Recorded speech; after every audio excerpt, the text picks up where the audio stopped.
comment time will be limited to 2 minutes per person. And first, we will hear from Steve Edmiston. Thank you, Commissioners. My name is Steve Edmiston. I'm here for the Briefing Project. Today, we'll discuss the myth of engagement, and particularly the myth that the port engages our community meaningfully on the impacts from overflight noise and emissions. True engagement is not just the right thing to do, but is legally required. That is the core lesson of the City of Phoenix case, where the engagement is a myth because it is just checking a box or a marketing campaign or simply inadequate. The agency action is arbitrary and capricious. To get a sense for how close we are to the sun here, the Phoenix court rejected the FAA's template engagement and characterized its contention that a 300% increase in flight frequency would not be highly controversial as implausible, which is sort of a spine tingler for us because your own consultant, Steve Alverson, stated last year that flights specifically over our third runway communities have now increased, and you can't make this stuff up, by 300%. Now, hoping that we can agree that just like Maverick at the end of Top Gun, you must engage. Let's be candid so we can fix it. First, the myth is perpetuated when the port refuses to provide the type of engagement the communities need. One example, last summer, the port flat refused a direct request from the city of Des Moines for a town hall engagement, even though it had provided that to other cities.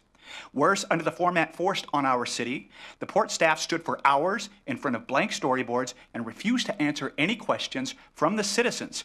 I had my camera crews there. It's on film. It was surreal.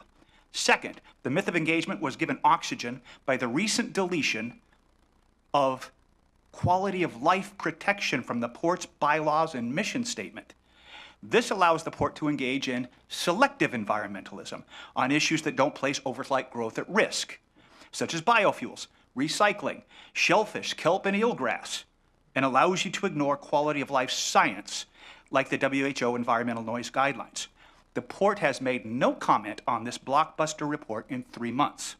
Third, the myth of engagement is perpetuated at stakeholder groups that appear to be predicated upon port control of the agendas and assuring the port can distance itself from unwanted change. Just last week, the port refused to join 15 other skateboard cities calling for simple creation of a state regional airport siting committee.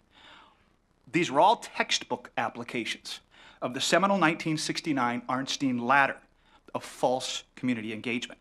On the bottom ladder rungs, labeled manipulation and therapy, powerless stakeholders are falsely engaged by placement on, quote, rubber stamp advisory committees or advisory boards, end quote, to educate them, engineer their support, or change their views, instead of addressing the problem and providing top-rung shared decision-making for the community. Sounding super-duper familiar? Well then, Maverick, it's time to engage. For real. Thank you for giving a citizen 3 minutes today to comment.